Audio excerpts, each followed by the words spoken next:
car number 1T. He's out of Clinton, Illinois. The bug out service, Twin City Mobile, blasting trucks plus, K&K Graphics, number 1T of Tyler Shoemaker. Bench raising stories about the battles we fought. Non-alcoholics just call that cinnamon. Synonym. Got the cinnamon fireball. That's got 3 N's and 2 S's in it. The guys. You were upset. You don't seem upset. Because you are the biggest competitor I've ever seen in my life. Have you called Cracker Barrel yet? It's not even in Washington, D.C. It's at Waldorf, which is like 45 minutes away from Washington, D.C. But you know what? Ted Bundy was a Husky, so go ahead.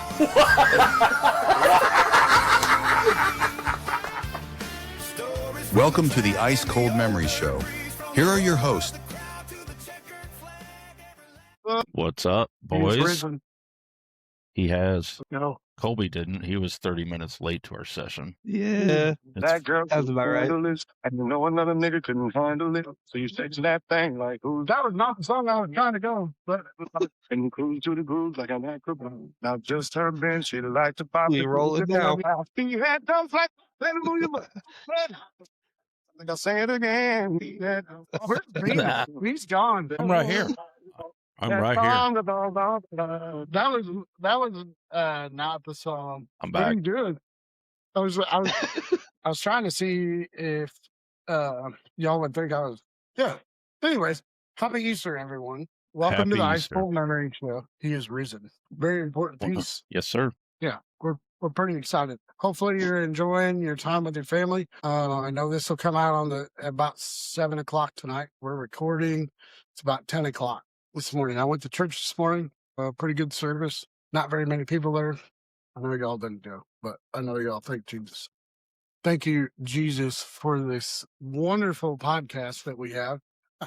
Let's dive in. What do we got today? Go ahead. We had a little sprint car racing over the weekend. Macri got hurt out at Port Royal, or was it Grove? Was that the I think it was the Grove. definitely I definitely want to talk about that today. I think it's Ryan Jameson and I got a deal going on Twitter right now. We're talking about it. I'd like to touch on that, but go ahead. Keep going, and then we'll get back to it. That's about all I really had, because not a whole lot's been racing world-wise been going on. Did you guys see the start of the Port Royal A-Main last night in the fence? Yeah, it looked like a street stock feature. Holy crap. I don't know who it was, but he turned down and definitely hit the infield tire. That's a wall, and caused a 12-car pileup on the front stretch. Jesus. Somebody will say too, like, yeah, you know why we have qualifying? That's why. Yeah, it was bad. Not a good start.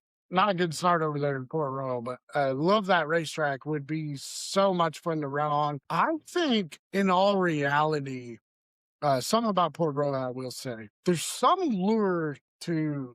Am I saying that right? A lure? A lure? A lure, not lure. That's what you use to fish with. My person, yeah. A lure. All one word. Yeah. One of those, I think, to the daytime. Yeah. I think we don't daytime race enough. And I think, Pennsylvania's had this figured out for a while, where they've also not had it figured out. They start in February. Bless Yeah, you. they got lucky with the icebreaker, the frost buster, whatever the hell they call that. That was at Lincoln, I think. Yeah, but it ended up being, it was one of those freak nice 80-degree days that we had at the end of February. Yeah, we did have those. But I will say, I think early in the year and late in the year, we need to have some day races. Yeah. Especially around here. We need those around here. Yeah. We don't need to get at night when it's 30 degrees and no. Freezing our asses off. It would be really cool. We don't need to even turn on the lights. Let's get it where we're done before the lights turn on. I remember we were start at 1 o'clock in the afternoon. Yeah, we ran a show at Jacksonville. It was a Sunday show. It was like 6-7 years ago maybe, and we ran a couple Sunday shows. It was like after the fair, I think, or something. Yeah, and man, it was cool because we were done by like 7:30. We went to dinner and then got home and like went to bed at like a normal time. Like it was tremendous. So, man, if we could do that, and I understand everybody wants to be the hit later, and there's something about running at night and being the show at night. Like I understand the importance of that piece, but let's get some day shows in. I could get behind for sure. You know, when I the like sun's it. up here, I don't have that going in my eyes. You know what I mean? Yeah. When you're going down into one and you can't see shit, and you're close to Jesus. That's very much fun. Also, we got to bring up basketball. Yeah. Unfortunately, Final Four, Illinois lost last night. Pretty big to UConn. But your Wolverines, Sharon Moore and company, found a way to put hand to ass. Absolutely dominate Arizona. I'm not even sure that. I told you that they were the best team in college basketball. I still 100% believe it. You did. I did tell my buddy Lou that I thought Illinois would go to the Final Four. That was even before the Big Ten tournament. It did happen. I think they played well, though. They did. They just didn't have shots playing. Yeah. I also want to give a shout out to ISU, Illinois State, Final Four also of the NIT. Lost to Auburn, and Auburn just looked like the varsity club, and ISU looked like the JV club. But with that being said, it was a hell of a run for the Redbirds. Cool to see two Illinois teams deep in the run in March and in April. Playing in April special, right? So yeah, pretty cool. I think the ISU women's team might be. Man, I don't want to say wrong on that, but I thought that they might be sniffing at the Final Four for the NIT also, which is cool, but good for all of those programs on the basketball piece. Yeah. So cheers. Colby missed it. Colby's fiddle farting around with his phone, trying to get his PlayStation working. Put your Cheetos down, bro, and cheers. I'm trying to look up the ISU women's. Hey, I appreciate the hustle on that. Whoa, we saw like the bottom of the bottle. Yeah, he did it again. Turned water into wine. Absolutely. Yeah. Also, boys, we had a podcast here, was it a month ago? Yeah. We had our Blues jerseys on. We were talking about golf. Yeah. The Blues are making a run for the playoffs. We're 3 points away from getting in this damn thing. Yeah. Let's go.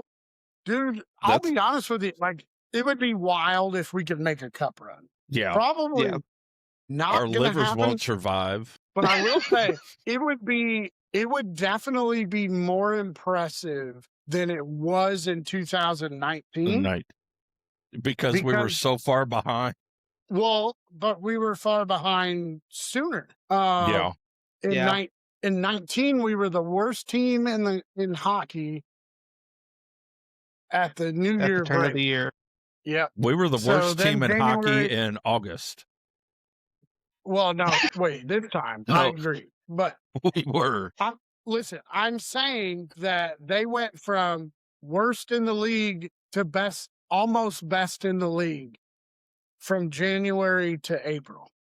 Yeah. In 19, in the cup run.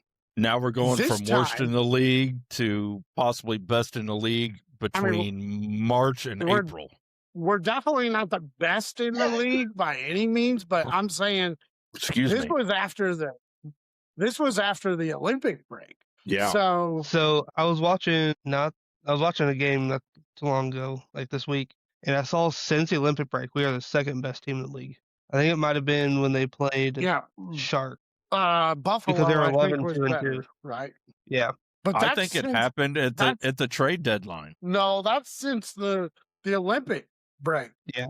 That's how they always play though, and it's kind of annoying because they'll play like dog shit first half of the year, then they get to the break and then they come play lights out. See, this is the problem I have. Like, if we talk about college football and compare it to this, or compare it to baseball or the NBA or the NFL, for all that intents and purposes. Everybody wants to compare college football to that.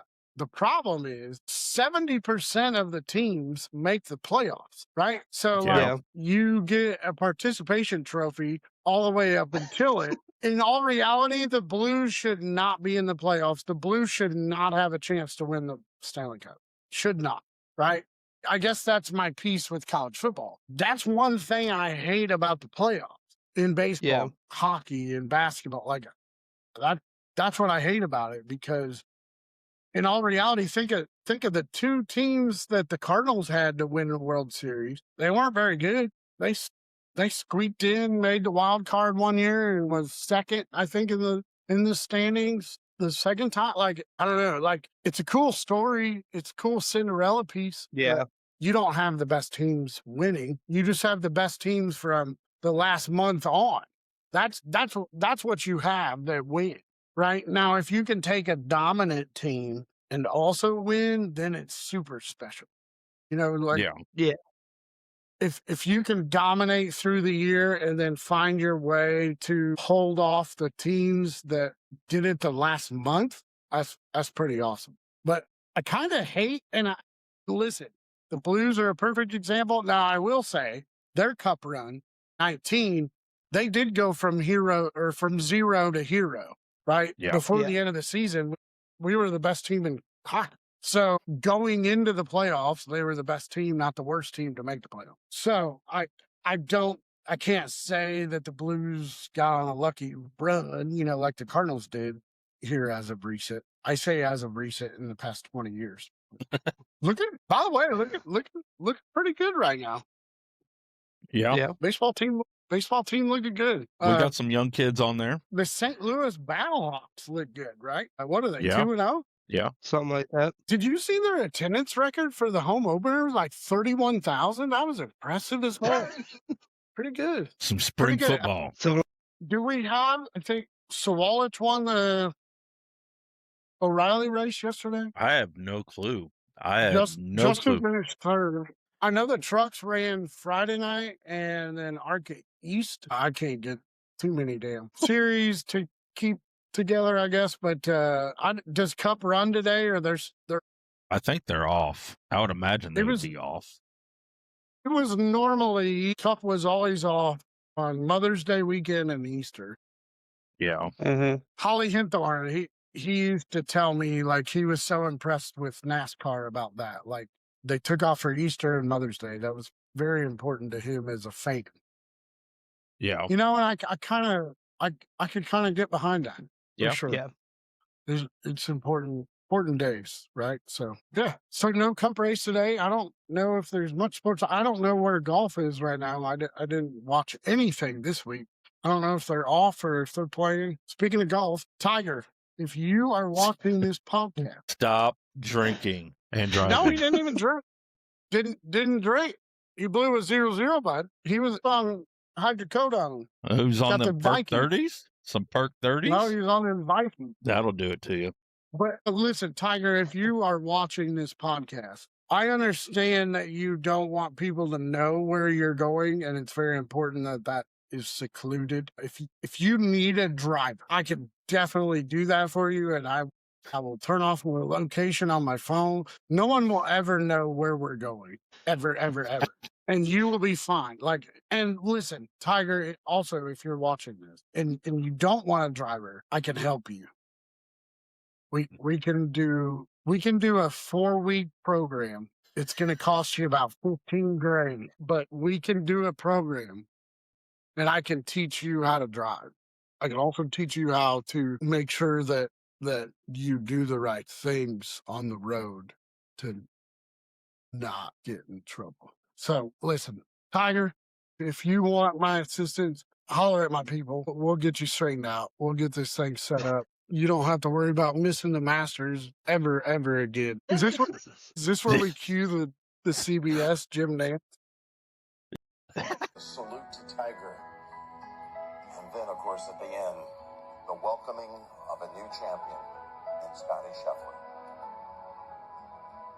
We'll just cut to the video clip of the man. How? Listen, how do you not know how to fucking drive? I don't understand that. I was gonna say something, but I'll be quiet because No, let's hear it. It was the Asian part of him that took over, I think. Well, Steve said that, and obviously, guess what? Steve's gone again. Ain't seen Steve in fucking 4 weeks. He is not Jesus because he ain't showed up anywhere. I did see he posted some video of his son last night. Yeah. Oh, he might actually be dead at this point. He could be. I'm not sure. Oh my goodness. How do you not know how to drive? Come on, Tig. Get with the program. You know what it is. You know Join what it our is? development program. Tiger, he gone. I would love to be. Where the fuck he go? He disappeared. We all froze. Said he was connected. I don't know. He gone. Well, while we wait on him to come back, we'll circle back to Illinois State women's. They went to the final and lost. They lost. Yeah, they lost 41-66 to Marshall. Really? Yep. Well, that's good. I thought that they won their Final Four game, so that makes sense. Where was that final at? You know? See if I'm looking. Looks like it was played at Cam Henderson Center in Huntington, West Virginia. So that was at Marshall. That's where Marshall's at. Okay. Yeah.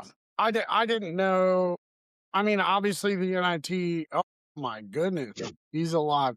Obviously the NIT plays their the best seed plays their home, but on the men's side, the Final Four ends up in one place, which they played at Butler. And so Auburn and Tulsa, I think, are playing today, actually, because the national championship's tomorrow night. So the NIT championship's tonight or today, I think. So pretty cool that you went to the championship then. So women's went to the championship, lost to Marshall. That's what we're filling you in on that. Yeah, sorry, I kind of got disconnected there for a second. Something happened, so but I'm back. You're good. So I will say, I figured out what happened to Tiger. Tiger hasn't played enough best ball with his buddies when you're just ham-boned and you have to get the cart down the course. You learn how to. Yeah. You learn how to put 36 away on the front nine. Yeah, and you get to 9, you're getting ready to get to the turn, you're going in to get 7 hot dogs, come back out and you spill the cooler when you turn too sharp. You gotta have, some of those times, and I don't think Tiger had enough of those. As a kid, he probably had a caddy. Yeah. And I don't know if Tiger's ever ridden in a golf cart other than I don't think Tiger's ever fought a goose. I don't think he's ever fought a goose on the course either. Tyler has. There might be a picture out there. We should probably put that in the podcast. Yeah. They're he whispered some sweet nothings to a coyote too. Yeah. And Steve wrecked our golf cart. Steve did wreck our golf cart. Did you see those pictures that I sent the other day? Yes. That was awesome. I golfed in shorts. You golfed in jeans, which was super. I don't. That would be super uncomfortable. Yeah, I had jeans on. It was like 37 degrees outside when we hit the course. Yeah, it was cold. It was cold. Yeah.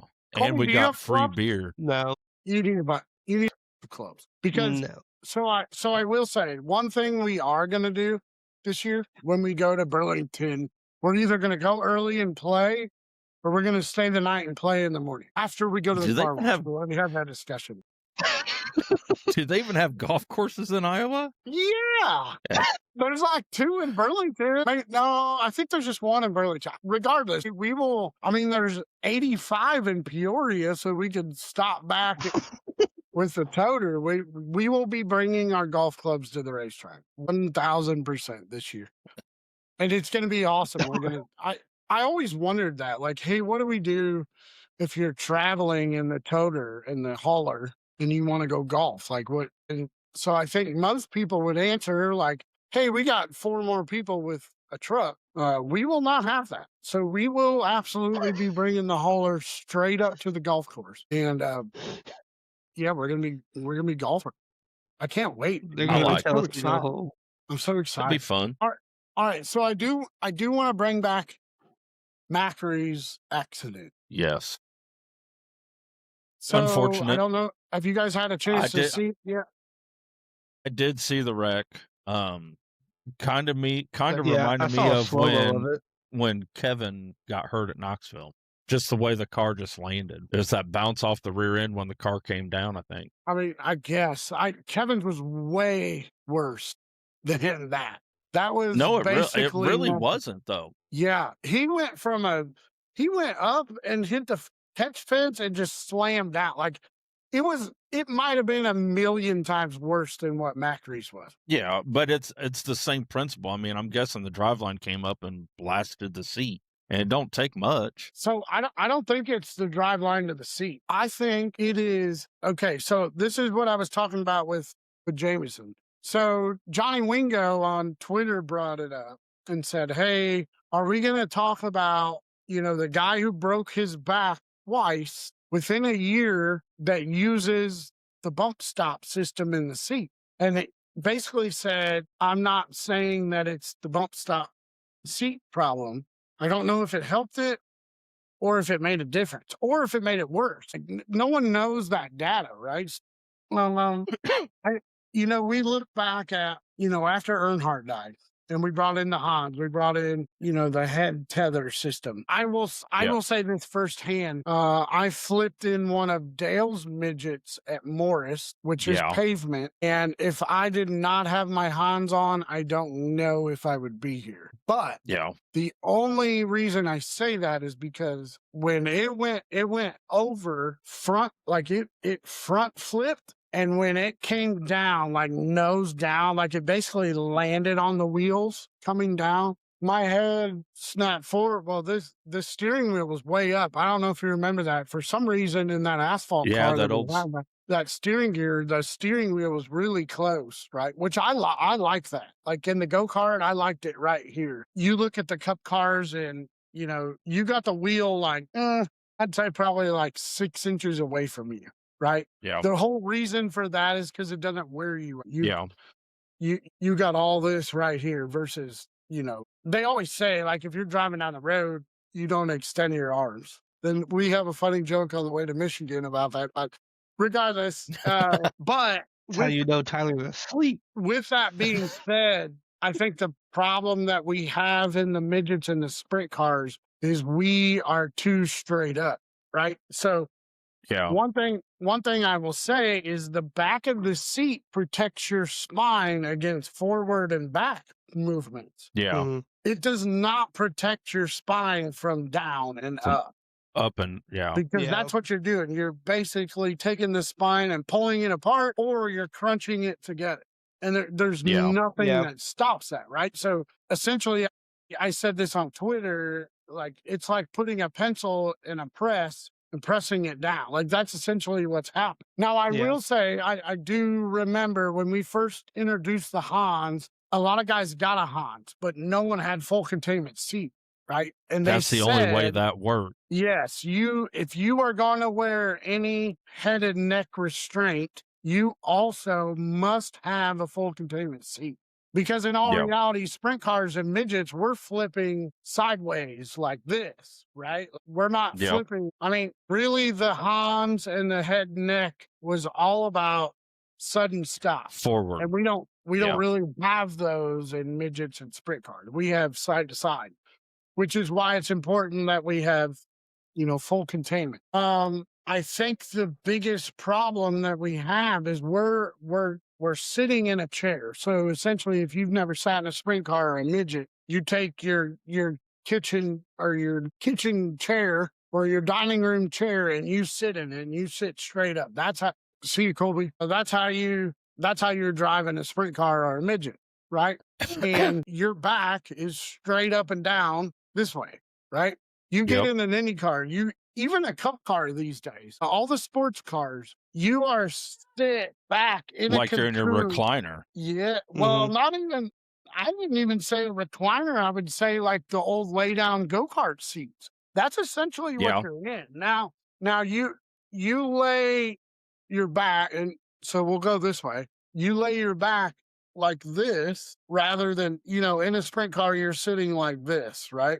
Yeah. If you get to a Cup car, sports car, Indy car, essentially you're cradled like this in the seat, right? Yeah. So you go up and then your knees are closer to your face, and then your legs go out. If you land up and down, let's say the car gets airborne and you come down, the force is so much smaller because now instead of the force being all right here on your back, now it's laid back and the load is spread out. Yeah. That and the seat, since you're laid down, the seat helps control that force too. Yeah, absolutely.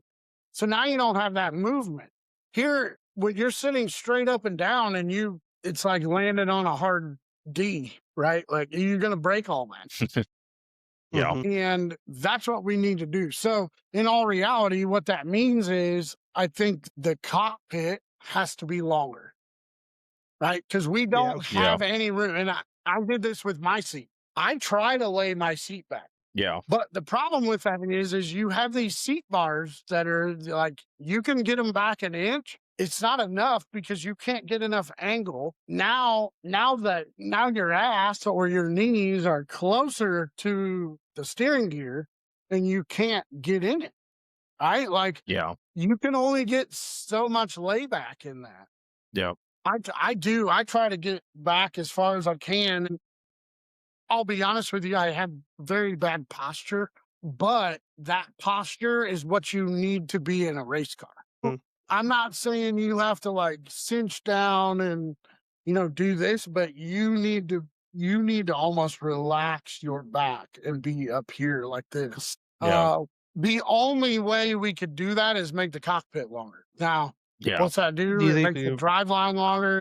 There's a lot of pieces there. Your steering gears have to probably be adjusted because now the steering wheels are going to be so far away if you laid back. Like if you could get that baby up and in here, like if we could emulate what we have. Oh, B's going to be gone again soon. If we could emulate what we have in a sports car or an Indy car, even a cup car for that matter, if we could get closer to that, we would be a lot better in the back situation, I think. Yeah. I mean, even with the modified that we have, I mean, it's even more laid back than what the sprint car is because you're more sitting like that. So I think that has something to do with it too. But we just don't have the cockpit room to do it, and I don't think we ever will. Well, the only thing would be is we're going to have to give up and make the cockpits longer. And essentially, they turn into Silver Crown cars, which more so on the 80-inch cars, right? Remember back in the day? I think it was back in the 80s when they had the 80-inch. Sprint they had the 100-inch cars, 100-inch cars. I don't know why I said 80. Yeah. I was just thinking back in the 80s. But, they had the 100-inch cars. And which were essentially champ cars with sprint car tail tanks on them. Yeah. So I think there's still a way to do that. You talk about a guy like Danny Dietrich. He has like 3-inch taller cages. I'm pretty sure his Maxims are about 3 inches taller. I think that's important. Now, if you move the cockpit back, we could get the seat down. Guess what? Going from here to here, where does this? You don't need 3 inch line go, right? Yeah, you don't. You're gonna lower the driver, and also you're gonna lower the center of gravity. So we talk about, hey, if we make them longer, the cars get tighter, but we're also lowering the center of gravity, which is better for the drivers. I'm all about this innovation piece with the safety, figuring out something. It's been said too, and I know Mike Hess is on the Sprint Car Council, but literally they haven't put anything out since 2025. We don't get that information, right? We just get it in a rule form. Hey, the Outlaws are going to mandate you gotta tag your tanks with 10 bolts, and that's the rule. Okay, let's talk about it. Let's get some people involved because there are a lot of smart people out. And, for a guy like me who runs 305s, my opinion doesn't matter. But you know what, to be honest with you, we've been running sprint cars for 25 years. I think, like at this point, I think we have some good information. Now, I don't have all the technical data and whatever else, but let's have a conversation. Let's get this going. So I really hope that, maybe we can bring some awareness to this and get more people involved and get some more ideas out. Just because I have an idea or just because somebody else has an idea doesn't make it bad. It makes it progress, right? Like let's have this discussion, and then, hey, I might be wrong, but because I brought my opinion up, we disproved it, and now we're moving forward, right? So we need to do more of that. I think people are afraid to share their opinion in 2026, and we need more of it. But I think also on the same token, I think people need to recognize that, hey, instead of, hey, your opinion sucks and my opinion is the only one that matters, let's have a discussion about it. Let's figure this out, because all we're doing is saving each other's lives, right? I don't want to be in a fucking wheelchair. I'd rather die than be in a wheelchair and not be able to walk for the rest of my life, right? So let's fix it so drivers continue to walk away from these easy crashes. Let's be real. Macri 100% in the shape that he's in should have walked away from that. That was nothing. Nothing. Yeah. And there's two questions. There's fluke situations out there, and it's always going to happen, and you're always going to have those. But if we can figure out a way to try to prevent a majority of it, then I think we're going to be better off as a sport, and we're going to save people. 100. Well, you're about to say So I got two questions on still within this safety talk. Do you think we need to redesign the seats to have more of a way to not be so vertical, but still have the seat straight up, since most people won't be able to afford a brand new chassis? Or do you think those custom poured seat pads can help with some of that impact force better than just a normal steel seat that a lot of drivers have? Yeah, so good questions. I think we need to get past the point of, hey, it costs too much to get a new chassis. Yeah. I think every chassis manufacturer needs to go in and say, hey, we're going to tell High Limit, we're going to tell Outlaws that we ain't making these cars no more. We have to make them longer, right? Which will essentially force it out. Now, I understand, we talk about costs and whatever else. Hey, we have two cars. We have two Maxims that I'm super proud of. They're right in our backyard. And I think, in all reality, that's all I've ever ran other than the Domelt that we had. They're safe race cars. I trust Dan. I trust Ron. I'm good with that. But we need those guys to go to the sanctioning bodies and say, hey, we're something's not right here. Triple X, Maxim, J&J, all these chassis manufacturers need to get together and say, hey, we have to 100% stop what we're making now, I think, and we're going to have to change this. But we have to collectively, and drivers have to understand that too. Now, if you're a top team and you got 17 chassis out there, sorry, I don't know what to tell you. It is what it is. I'd rather change that rule and make it more expensive than I would opening up the tire rule or opening up the shock rule or opening up the motor rule, Yeah. And I'm not trying to eliminate motor builders' jobs or shock guys' jobs. I'm not trying to do that. I'm just trying to say that we're spending money on horsepower when we should be spending money on safety, right? And and I don't disagree. This isn't, the old heads will also say, hey, this is a dangerous ass sport. We killed people left and right in the 50s and the 60s, even into the thousands. I mean, think of all the sprint car drivers we have killed in the thousands and 2000 and 2010 on. The cars keep getting faster again. It just, that scenario, we have to fix that piece. I'm not saying that we can't have fast race cars. I'm all about that. And there is the safety just hasn't kept up with it. Well, there is an allure to the danger of the sport, right? People want to see something dangerous. They do. They want to see it, and that's why we have the adrenaline pumping. The fan base that we have. So that piece is important. I'm not saying, make it completely safe. It's not like the Little Giants when we're wrapping each other up in bubble wrap and we're going out to play football. I understand there's a lot of people, but hey, let's be real. Let's be smart about what we do let's make the product great for the fans to be excited about, but let's keep these drivers going, right? Like we got to keep us alive. We got to continue to do this. So that's number one. Number two, I think the seat pour insert is very, very, very, like, we've been looking into it on our end. We don't have a seat insert, but I've been heavily thinking about this. I think it's very, very important. To that piece, though, we absolutely have to get away from up and down seating. No matter what kind of seat pour or insert that you have, when your spine is sitting straight up and down and you go to make you compress your spine, the seat insert is going to help some. But you take a ride like Kevin Swindell did at Knoxville, or even who was it that crashed at Attica last year that got hurt real bad? Caleb Henry. I don't remember who that was.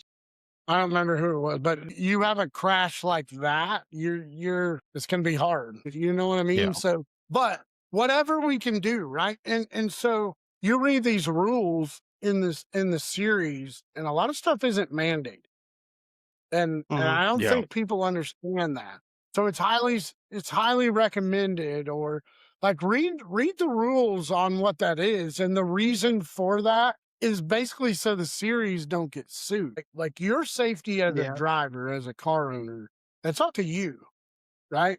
In some scenarios, that how much money do you want to spend to keep your drivers safe? And you know, if I don't have all of this stuff, if I don't have a seat insert, if I don't have, you know, the best, I don't mean to get off track, but like when I wrecked in the midget, we had head support and we had shoulder supports, and the entire seat moved forward, folded from my shoulder blades on about 4 inches forward. Like that's how hard it came down. You know, that impact, it came down to the front when it landed, and like it bent my Hans clips 90 degrees on my helmet. Like I don't think people understand the type of force that has, you know, when you're flipping that hard and the force that it is, you know, it's incredible. You know, we talk about F1 cars and the G forces that they crash at. Like sprint cars are in the same boat, same data, same material. You know, I will say flipping on pavement is probably worse than on dirt. Dirt is a little bit more forgiving. You know, the ground, it's not like the ground's impeding. You know, I remember Clausen broke his neck at Eldora one year because the track was so soft. The chassis dug into the ground, and like his helmet was on the ground, and it compressed T2 through, I don't remember what it was, but you know, most of the time the dirt's a little bit more forgiving than asphalt, but we have to figure out a way to make it safer. And as owners, it's very important that we spend the money to make sure our drivers get back and we can continue on, right? Like, I mean, we're there to put on a show. We're going to keep going. We got to take care of it. And listen, again, we're some wild ass crazy bastards. People who drive cars and do it at high speeds and put yourself in crazy positions, you're crazy, right? Like you got something wrong with you. Like there's some piece up here that's missing. That's all of us, right? Like that's what we do. So that piece is never going to go away. But I really think we can spend some effort. Let's have at least a conversation about what we're doing with the cockpits of these race cars. Let's fix this. You know, I know Sharpley, they're doing tremendous things over there in Indianapolis and trying to, you know, get all this padding and stuff. It's incredible what we've done as far as, you know, since Dale Earnhardt died, you know, and seatbelt. And you talk about, you know, percentage of stretch, you know, in a seatbelt. You have a hard wreck. Are guys replacing belts like they should? Probably not. You know, it's also an adage of, hey, these seat systems are moving, right? They're supposed to help. You know, I mean, we're moving that much on a solid impact. Much like your seatbelt in your automobile that you get in every day. You can, you know, buckle up, you can still pull it, it'll extend. But if you jam that baby real tight, it'll stop, right? That's where the seatbelt works. Essentially, that's the exact science of what these seat systems that allow a little bit of movement to do. It's supposed to catch it a little bit. But I'm almost wondering if it's enough. Like moving the seat this much at the very end of an impact or at the very end of an impact, just before, it's almost like this adage, where we talk about, hey, when an elevator cables drop and you're drop, like if you jump at the very last second, it ain't, you're not going to get there. Right. So I don't know. I mean, I see the videos. I'm very interested in it. We don't have one of those seat systems in our cars yet. Not that I'm trying to let other people be the guinea pig before I did something like that, but there's just not enough data out there to say, hey, this is the way to go, or this is not the way to go. I'm not saying it's not the ticket. I'm not saying that there's anything wrong with it. I just don't know. Right. And I think that information needs to be shared more. I will say this, and I'm going to get a lot of flack on this, and I really don't give a shit, to be honest with you, but when we have driver deaths and everybody wants to shut off the video, I have a tiny bit of a problem with that. Now, let me specify, if we have a driver death, that video doesn't need to go public. Like, it shouldn't be open to the public. I 1000% agree with that. And if I'm ever involved in a wreck, and it takes my life, I don't want y'all to shut it down. I want that information, all the angles that we can see, sent out. I do. I want it out so drivers can understand what happened. Right. And I don't think we have that enough. I get so pissed off in the sense that, I'm a nobody, but hey, I'm working on these race cars too. I'm building these race cars just as the guy that got hurted. I don't want the information to tell gossip. I want the information so I can see what we need to do to get better. And it's almost like every race car driver in the country needs to be on some registry, and then this shit gets shared, right? Like I don't know how you do that. I don't know how, hey, you send that information to race car drivers, but the general public doesn't get it, which will never happen, right?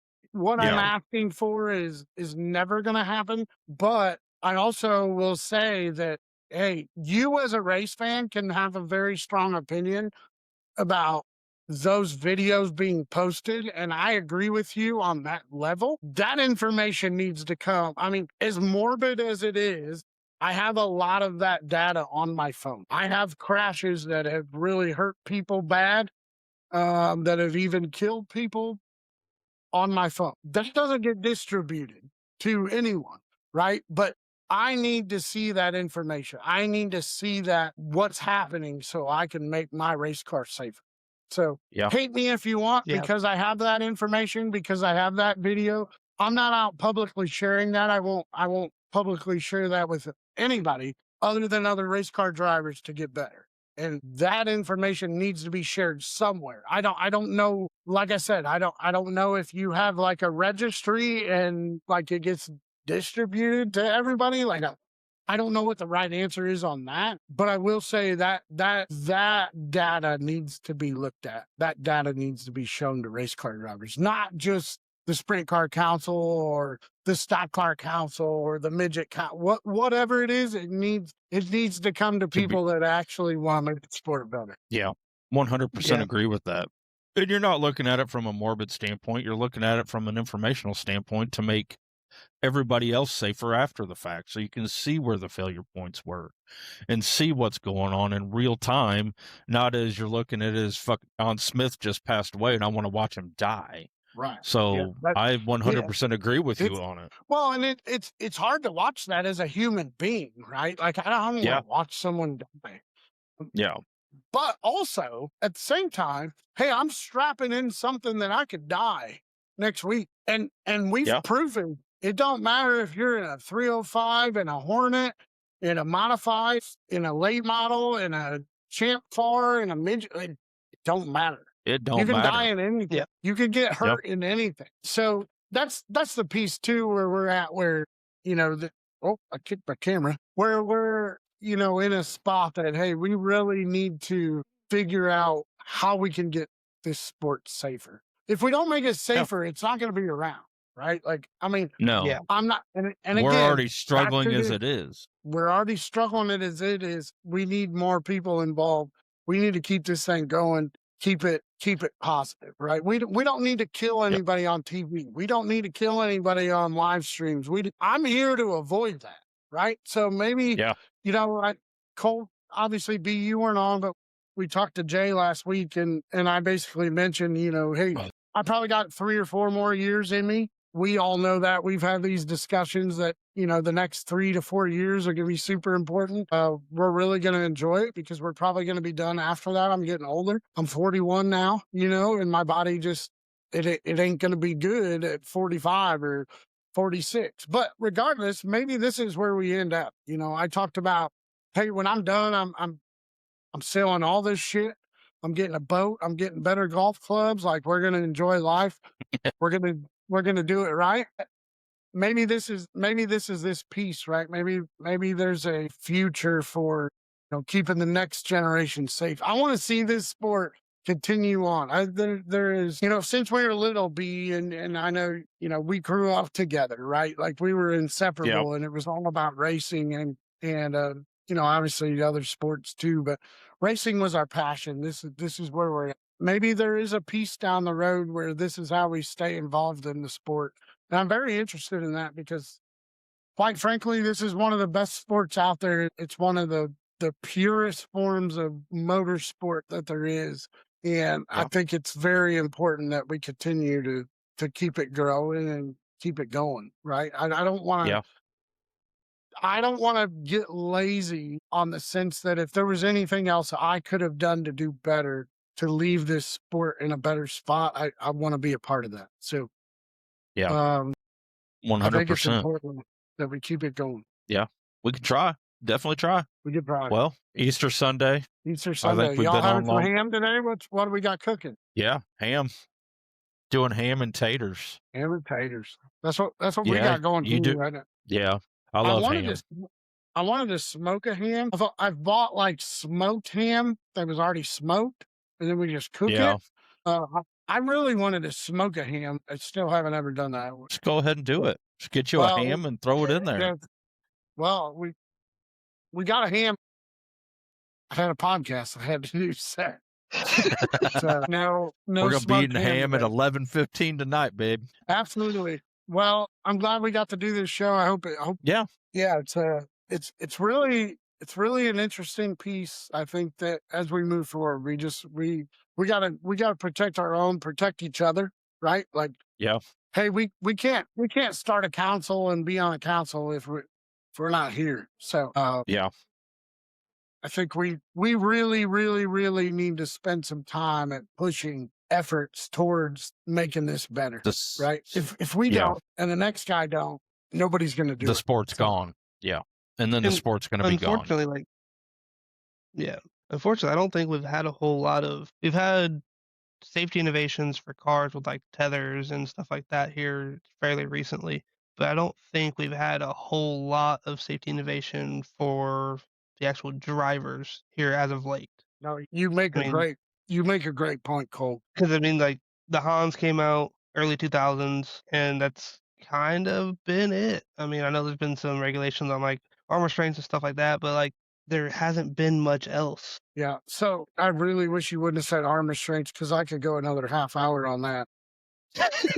No, but you're absolutely right in the sense that all the tethers. We talk about mounting the tanks. That's for the fans, not for the drivers. We're mounting tethers on the front ends. That's for the fans, not the drivers. Now, also agree with that. I think in some scenario, I'm not a huge fan of the tank piece, but I 1000% can understand we need to keep everything inside the racetrack. 100%. Like, the fans that are coming to watch should not have to worry about dying. You know what I mean? Yeah. That can also be said about where we park. Also, I think some racetracks need to get that figured out. I've seen way too many vans get obliterated by a sprint car coming in, and now your ass got to walk home and call an Uber because of where we park our vehicles. So listen, track owners, let's work on that a little bit. Maybe we could figure that piece out. But no, seriously, you're 100% right. I think the only real thing that we've implemented here lately, beside, the full containment seats and the neck stuff. I would say two things. One is the fire bottle, right? I think bringing in the fire suppression system is probably a good idea. I do not have one yet. I think it's very important. My dad burned up in a midget, 3rd-degree burns on his arms, his legs. He had an oil line with a pinhole. You could take a pick, and that pinhole dripped oil on the header, caught on fire. Cars were lining up, going left and right, couldn't get stopped to get over to the safety crew in enough time. Burning up in a race car is super not cool, right? The fire bottle thing, I understand the expense and, bringing it in and having it refilled and, all that. I think it's an important piece. I think we need to figure out a way to make it cheaper so drivers can, pay for that, so we can have all that. Two, I think the training, right? You talk about fire extinguishers for EMTs and track workers and whatever else. I think we need to make sure, hey, if you have a sprint car going out, they're running on methanol, right? So we need to have the proper, fire extinguishers to be able to put out methanol versus gas or racing fuel. We need to have that. Like if you're gonna have sprint cars at your racetrack, if you're gonna have midgets at your racetrack, hell, even some modifieds still run on methanol. If you're gonna do that, then we need to have the proper pieces, right? So I think that's one. Yeah. And then two would be the seat inserts. I think we really need to look at that. We've seen some of them carbon fiber seats just trying to get lighter and lighter. I don't necessarily have an opinion on them other than, you get a Kenny composite seat for $2,400. Like, it's expensive to get seats, right? I think everything we've done, Pittman running Ultra Shield, and that is very good that we have a racer that is involved in that, making seats. We got to get it more affordable, right? Everything costs so much money. We have to get more of it so we can bring the price down, right? I don't know. Again, hey, you have a stiff aluminum seat, that's no give to it. There's that old adage, right? Back when Earnhardt was killed, the cars were so stiff that the only thing in the car, the whole car that moved, was the water bottle and the brain. Yeah. Well, not even you, but the brain, right? There's nothing keeping your brain from moving. And if you don't understand this concept, a really good movie to watch would be Concussion with Will Smith, when it talked about essentially, the NFL almost shutting down because of the concussions. And, he was a doctor in Pittsburgh. And I think one thing that really stuck with me is a woodpecker. They studied that data where a woodpecker, when it's pecking on wood, its entire brain, the tongue of a woodpecker is wrapped around the brain like bacon on a filet mignon, right? Like, it protects the brain from banging against your skull, right? Yeah. You can have, and I think this is a piece that people don't understand about the brain and about concussions, is that you could literally get in a 30-mile-an-hour crash in your grocery getter. You come to a complete stop, 30 mile an hour, you stop, your head doesn't hit anything. Your head doesn't hit the steering wheel. Your head doesn't hit the door. It doesn't hit the window. It doesn't hit the seat. You could still get a concussion. There is no helmet out there that can keep you from getting a concussion when your head doesn't touch it. There's nothing.